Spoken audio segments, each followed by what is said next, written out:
Nanababo kabalin, kumusta kayo po? My name is Louie and welcome to Where in Pampanga, where we help businesses promote their products and services to Where in Pampanga community during this quarantine period. Today's vlog, we would like to thank DDL Homemade Cakes by Dina De Leon. DDL Homemade Cakes has been in the industry since 1994, if I'm not mistaken. Also, more than like 20 years. You talk about tenureship, you talk about expertise. Again, we would like to thank DDL for sending us these amazing cakes. If you can, notice guys, so we have like 7 boxes and pans ng mga cakes, iba-iba po yan. So what we're gonna do guys, we're just gonna go over them one by one and introduce their names. First off, I'm gonna go dito sa mga circle cakes. Yeah, so they are cheesecakes.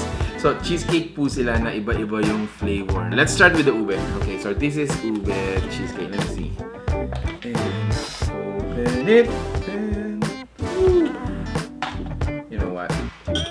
I only have 1 spoon for the entire taste testing.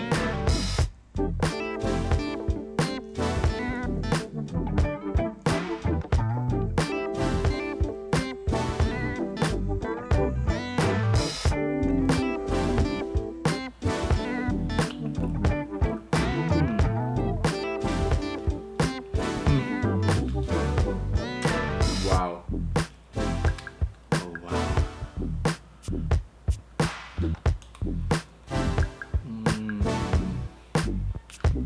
Wow. I'm excited. I'm really happy, Cheesecake with a native fruit, not the usual, blueberry, strawberry. Let's continue, guys.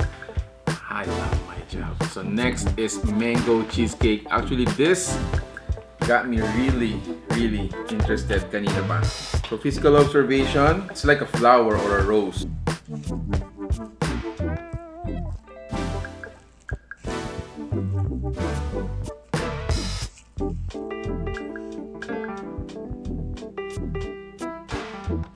Let's taste it. Wow. You know what? I'm really happy. I am absolutely happy today.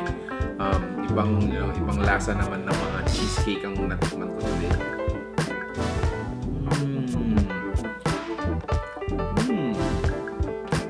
So the taste is like, it's tropical, it's mango, it's refreshing.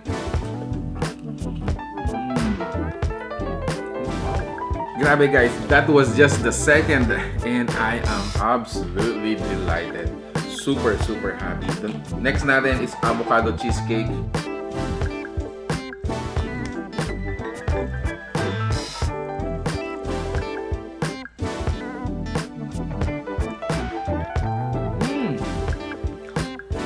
Wow. Comparing the third one to the last two, this one is really soft. Avocado has a little bit of earthy yung parang taste. So medyo bitter siya.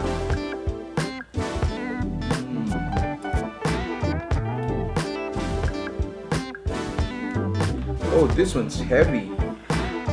It is heavy for a size of, anong size nito? I think it is like 7 or 8 inches, I think. Mga ganun.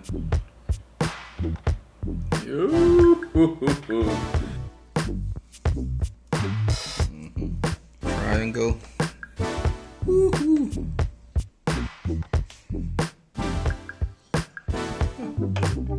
I took a slice para mas ma-enjoy natin to.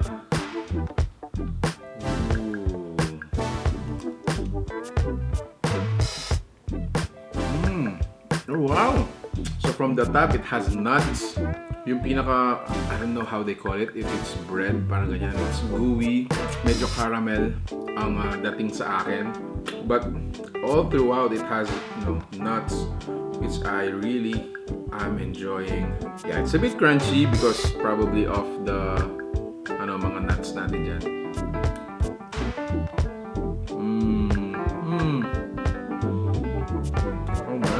know what, guys? I still have like carrots bar, revelation cake. This is their newest one, and then the other one is Dulce De Leche. Wow.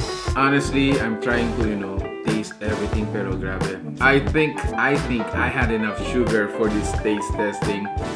But once again, we would like to thank DDL Homemade Cakes by Dina De Leon. So once again, guys, add a little more flavor to your, Father's Day celebration to make it more special. Add cakes, guys. Basta may celebration, it adds memory kung meron tayong mga cakes dyan. So if you are interested to buy one, make sure to add on your options, guys. DDL Homemade Cakes. So guys, thank you so much for watching Where in Pampanga. I'm gonna ask my family. I'm gonna call my family to help me here. They are really satisfying. Thank you so much for watching Where in Pampanga. Until our next video, we hope to see you there. Bye-bye.